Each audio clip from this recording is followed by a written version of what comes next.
नमस्कार, स्वागत है आप सभी का। तीसरी यूनिट राजनीतिक विचारधाराएँ लेकर चल रहे थे अपन। इसमें अपन अपनी जो विचारधारा है वो पढ़ रहे थे मार्क्सवाद। आज अपन मार्क्सवाद का एक और सिद्धांत लेंगे, एक और सिद्धांत पढ़ेंगे जो है अतिरिक्त मूल्य का सिद्धांत। देखिए मार्क्स ने जो अतिरिक्त मूल्य का सिद्धांत दिया है, ये इनकी पुस्तक है दास कैपिटल। इसमें मार्क्स ने ये सिद्धांत दिया है। जैसे कि वर्ग संघर्ष का सिद्धांत उन्होंने अपने कम्युनिस्टो मैनिफेस्टो में दिया था, वैसे अतिरिक्त मूल्य का सिद्धांत मार्क्स ने अपनी पुस्तक दास कैपिटल में दिया है। अब देखते हैं क्या है मार्क्स का अतिरिक्त मूल्य का सिद्धांत। एक विचारक थे रिकार्डो। रिकार्डो ने एक सिद्धांत दिया था श्रम के मूल्य का सिद्धांत। इस सिद्धांत के अनुसार रिकार्डो क्या कहते हैं? रिकार्डो ये कहते हैं कि किसी भी वस्तु का मूल्य उस पर लगने वाले श्रम से निर्धारित किया जाना चाहिए। मतलब कि किसी भी वस्तु का मूल्य किस आधार पर निर्धारण किया जाना चाहिए कि उस वस्तु को बनाने में, उस वस्तु के उत्पादन में कितना श्रम लगा है। तो इसी सिद्धांत को लेकर मार्क्स ने दिया अतिरिक्त मूल्य का सिद्धांत। मार्क्स ये कहते हैं कि बिल्कुल ठीक कहते हैं रिकार्डो। मार्क्स ने ये कहा कि बिल्कुल ठीक कहते हैं रिकार्डो कि किसी भी वस्तु का जो मूल्य का निर्धारण है वो श्रम के आधार पर किया जाना चाहिए, लेकिन रिकार्डो ने ये संबंध राज्य और प्रजा के निर्धारित किए हैं। जबकि मार्क्स कहता है कि मैं इस सिद्धांत को दूंगा किसके? पूंजीपति और श्रमिक वर्ग के संदर्भ में। मार्क्स ये कहते हैं कि ये दिया जाएगा पूंजीपति और श्रमिक वर्ग के संघर्ष में। तो क्या है अतिरिक्त मूल्य का सिद्धांत? इसको समझाने के लिए मार्क्स समझाते हैं कि किसी भी वस्तु के दो प्रकार के मूल्य होते हैं। एक होता है उसका उपयोग मूल्य, यूज वैल्यू, और दूसरा होता है उसका विनिमय मूल्य। मार्क्स ये कहता है कि उपयोग मूल्य क्या होता है कि उस वस्तु की आवश्यकता कितनी है, उसका किस तरह का उपयोग होगा, इस आधार पर उस वस्तु का मूल्य निर्धारित किया जाता है। विनिमय मूल्य की बात तब आती है जब वस्तु बाजार में आती है और बाजार में जिस कीमत पर ये वस्तु बेची जाती है वो कहलाता है उसका विनिमय मूल्य। यानी कि मार्क्स ने कहा दो प्रकार के मूल्य होते हैं, एक होता है उपयोग मूल्य और दूसरा होता है विनिमय मूल्य। विनिमय मूल्य वो मूल्य जिस पर की बाजार में वस्तु बेची जाती है। तो मार्क्स ये कहते हैं कि यहाँ ये जो पूंजीपति वर्ग है ये अपनी उत्पादित वस्तु का अधिक से अधिक मूल्य प्राप्त करना चाहता है, ये इसको अधिक से अधिक मूल्य पर बेचता है। अब एक एग्जांपल अपन लेते हैं कि मान लीजिए कोई वस्तु है जिसका विनिमय मूल्य 100 रुपए है। उस वस्तु को बनाने में 40 रुपए की सामग्री का इस्तेमाल किया गया और 20 रुपए श्रमिक को उसकी पारिश्रमिक दिया गया, यानी कि उसकी मजदूरी दी गई।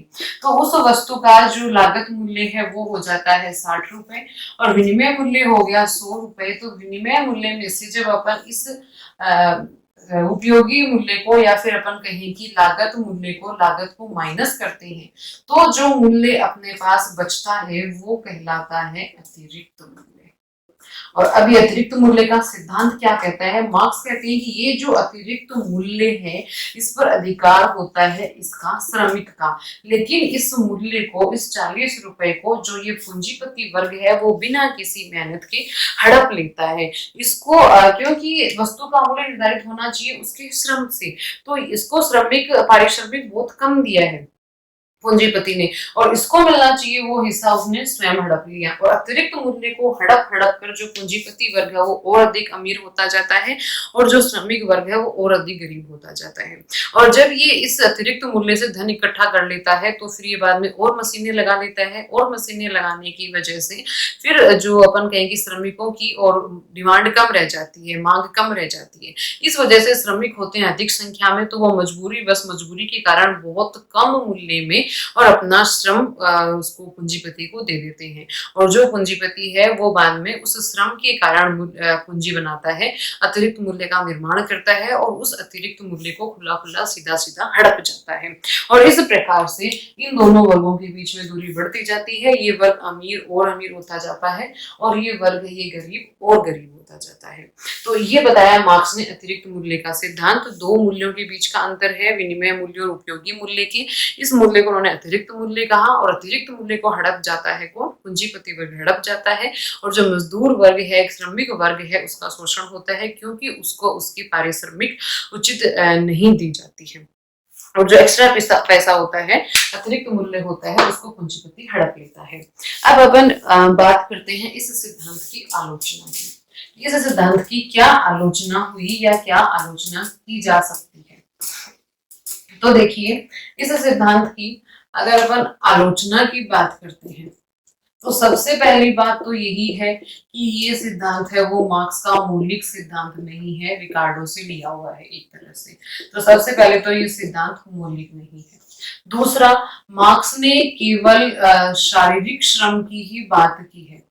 मार्क्स ने केवल बात की है शारीरिक श्रम की, मार्क्स ने मानसिक श्रम की पूर्णतया अवहेलना की है। मार्क्स का ये मानना है कि सारा का सारा जो ये मूल्य है, इसमें से 40 रुपए माइनस करें उपयोग के तो बाकी के 60 रुपए पूरे के पूरे किसको मिलने चाहिए। मार्क्स ये कहता है कि श्रमिक को मिलने चाहिए, क्योंकि उसने श्रम किया है। मालिक को नहीं मिलने चाहिए, पूंजीपति को नहीं मिलने चाहिए, जो उस जिसने लाकर मशीनें लगाई है उसको नहीं मिलने चाहिए। जबकि ये सब मतलब कि हम सभी जानते हैं कि केवल शारीरिक श्रम से किसी वस्तु का निर्माण नहीं होता। वो जो पूंजीपति है जिसने इतने सारे श्रमिकों को रख रखा है, उनका प्रबंधन, मशीनों को लाना, मशीनों का अपन कहें कि रख रखाव, इन पर भी उसका खर्च होता है, इस पर भी उसका दिमाग लगता है, उसकी मेहनत लगती है। तो मार्क्स ने मानसिक श्रम की पूर्णतया अवहेलना कर दी। मार्क्स ने केवल शारीरिक श्रम पर ही ध्यान दिया। फिर उसके बाद में जो तीसरी बात इसमें आती है वो इन्होंने कहा है कि पूंजीपति वर्ग की जो मेहनत थी उसको मार्क्स ने पूर्णतया नकार दिया। पूंजीपति वर्ग की भी अपनी मेहनत है, वो क्या करता है, वो जैसे कि मशीनें लाकर लगाता है, फिर वो क्या करता है, फिर वो इनका श्रमिकों का प्रबंधन करता है।